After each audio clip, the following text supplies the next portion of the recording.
have to bust here on Adam.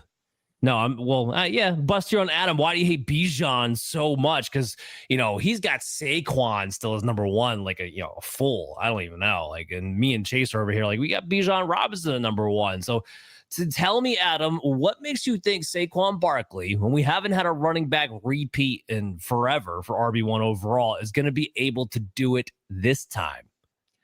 Yeah, I mean, look, it's a fair argument.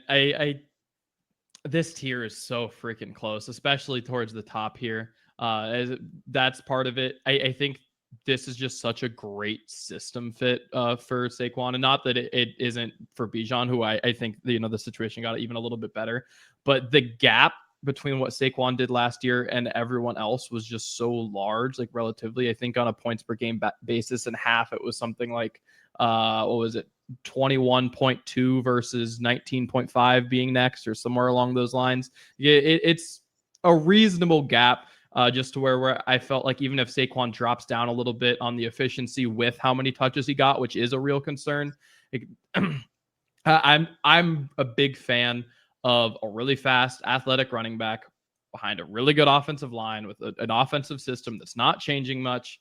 And, the offensive line, we lost one starter and Dickerson got hurt here in the preseason. It's going to be iffy to, get him back for week one, but you're going to have him for most of the season, at least, based on what we know right now.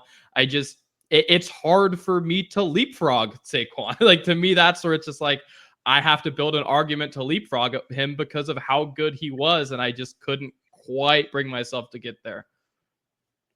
Yeah, well, that's fair. Saquon Barkley had a completely crazy season. And just to give you guys the idea, at half-point PPR, which is typically we try to focus on this show because it was the best of both worlds, it was 21.2 points per game.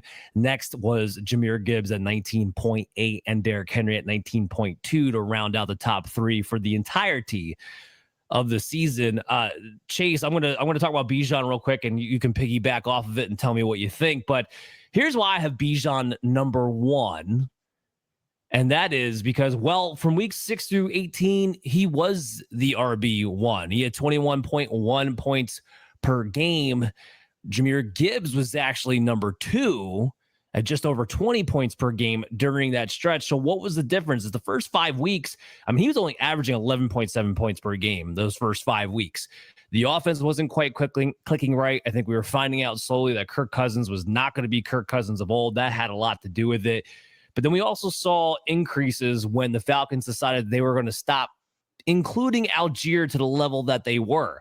We saw his carry share, Algiers, drop from 32% to 27%. And then we saw Bijan's target share up to 15%. His snap share was over 75%. So all things you're looking for out of RB1s overall. And even though he still played most of those games with Kirk Cousins and only got the 3 games at the end with Michael Penix, he was still the RB1, even more so than Jahmyr Gibbs over that 2/3 of the stretch season down the end. And the other thing I just got to say is I am a believer in the whole Saquon Barkley over 400 touches, historically, that being a problem. That bugs me quite a bit, especially when you're talking about Barkley, who does have a history of lower leg injuries coming through.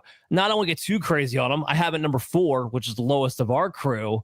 And if I'm being honest, I kind of wanted to find a reason to put him number 5, but I couldn't quite do that with CMC having his own injury risks as it is. But it's one of those things where we haven't really seen anybody be able to buck that trend since LaDainian Tomlinson. That's it. That's the last time someone's been able to buck that trend in back-to-back seasons. So that kind of concerns me from that end.